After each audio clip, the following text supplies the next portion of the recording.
let's come to your, let's say, favorite subject, and you all love to political governance. So, when you look back from the time India was, and let's say from when kings ruled, and then we went into colonial rule, and then we got independence, and now we have come a long way where single party is having two-third majority after a long time in between one party rule, and then came back, and then we had very tall leaders in the states. Just you explained, great programs was done for the social upliftment, no doubt about it. And so, how do you see the whole political spectrum and the development, and where do you see the challenges at the same time, but the positive way of political development and political governance? But at the same time, where do you have worry, where you see probably you have certain worries whether this could spiral into things which might cause trouble in the long run? Well, if you go back and from the beginning of independence itself, from the Nehruvian era itself, there was a kind of argument between North and South, the discussion, the debate. Like North Indian people, they are dominating the politics, and South Indian people, we are like disadvantaged because of this. This argument, even some last year ago, there was also kind of United States of South India or something like that. That debate went on. But what I want to say is, like, each and everyone knows. Unity is our strength. So if you want to be apart, then it will be disadvantage for each and every one. So that is the motivational force, I would say, behind the unity. Even though if you can have a kind of favorable arguments in that can disintegrate, that can favor the disintegration of country, but only one argument I would say would favor is like, if you stand together, then you will get profit.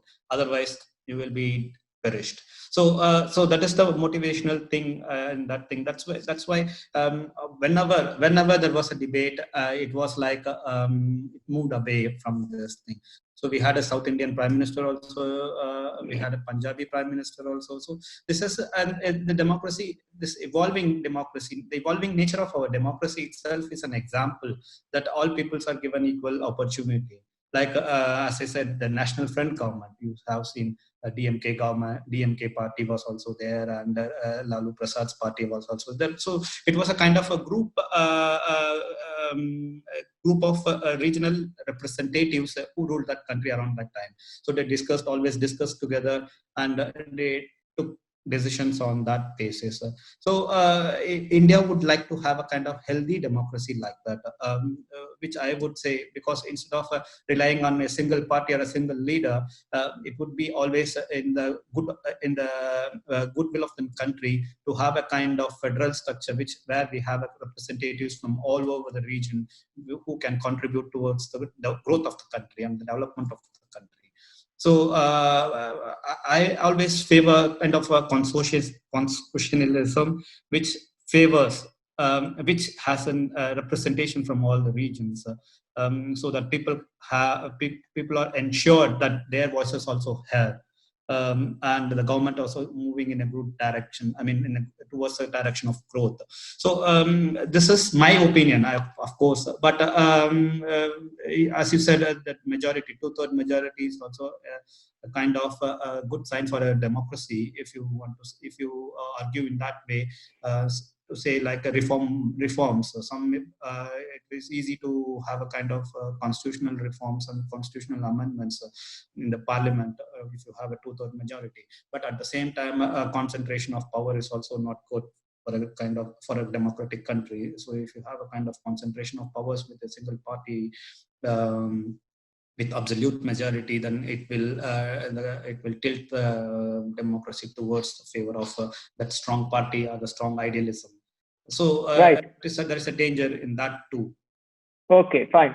One thing I think we both would agree is that India would never, irrespective of whether it is two-third or we have very tall leader, powerful leader, India would never go into the kind of dictatorship we see in other places, because we have counterbalance mechanisms, like we have very clearly presidential office, and we have the government, union government, and also we have the judiciary and electoral commission, which are all independent bodies, which are very strong. Of course, the appointment is made by the parliament and things like that, though, but still, once they are done, they are very independent. So each and every institution checks on its own and gauging checks and everything. So I think that is clear. But one thing before we move on, do you ever see, because we both are here in Germany, a beautiful model here is, at least I see that way, that when you go into election, you have parties contesting opposite to each other. But once the election is over, the parties which is having completely opposite, not completely, it's more and more now you see more or less they are all having kind of same thing in a different way, let's put it that way. So they come together, for example, as of now, the CDU, SPD, they are both opposite, they come together, they form a government. Do you see something like, or let's say, there are advantages of these things, obviously, have a stability of the government, but on the same side, do you see something like this would happen in India ever? Let's say the BJP or the Congress or the left or the others, somehow after the election, they say, we don't have the numbers, but still, let's two big fractions can come together and let's make a government. Do you see, or the ideology is completely different, that it will not work in the Indian context? Bala, this is a very tough question because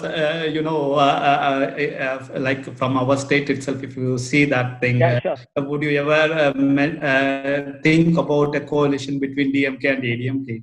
I mean, it's very difficult to because the Indian political system is evolved like that. Like okay, we have a different ideology than yours, then it cannot come together. But there is also a say in politics, there is no permanent enemy or a permanent friend.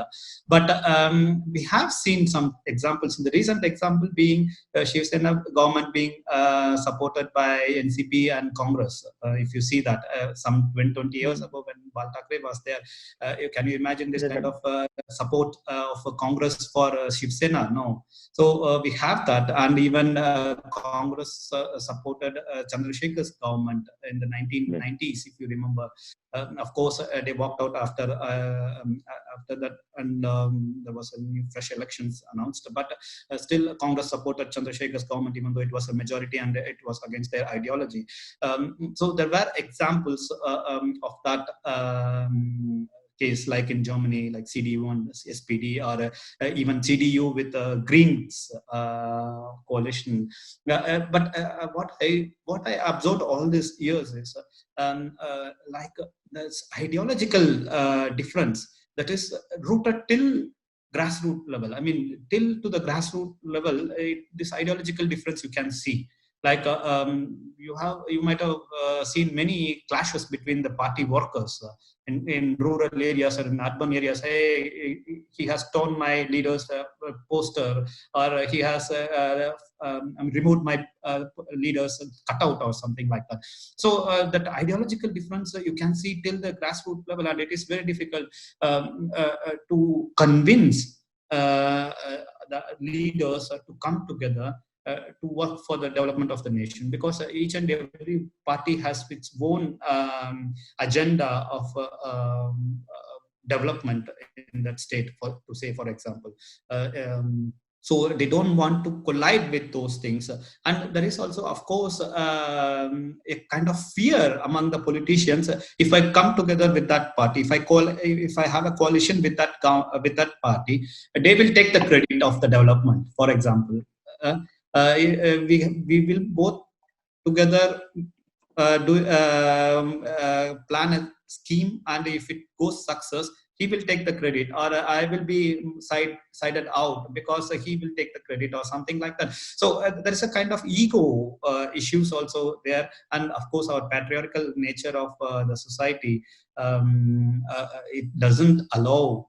A kind of anthropological research should be undertaken on this, why these ideologies cannot come together. Even if you see the Marxist communist or the Marxist Leninist or the groups, they don't come together. CPI or CPIM, they won't come together. So this exists because one reason might be it is it is up to the grassroots level, which hinders the leaders to come together, or the lack of communication, clear communication between the parties, what they want to do. Conveying their agendas, and convincing the opposition party that we are going to work for the development of the state or the country. So we have to do something. We have to come together. So if you see the coalition governments, coalition talks, I would say, in Germany, for example, in the last federal elections, there was a huge talking going on between CDU, FDP, and Greens. No? It was like a longer period of negotiations, even going late nights too. But at the end of the day, it was broken. Let's say FDP walked out, and if you see those things, we have a clear kind of agenda, and not ready to compromise on their agenda. So there you see the political difference between the parties. So I won't do any compromise with that. Like a SPD government, SPD party, they said minimum wages. There should be a minimum wages. We don't want to compromise on that agenda. That is our party agenda. We want to do that. So lack of lack of uniformity in ideology. And then you have a kind of a refusal for a compromise in their agenda. That is also a kind of reason why those parties do not come together. Can you imagine kind of ADMK and DMK in the coalition party? If you imagine it in a way like the German parties are doing coalition negotiations, whether you can arrive at a decision of a coalition between the two parties. You cannot, because non-compromise.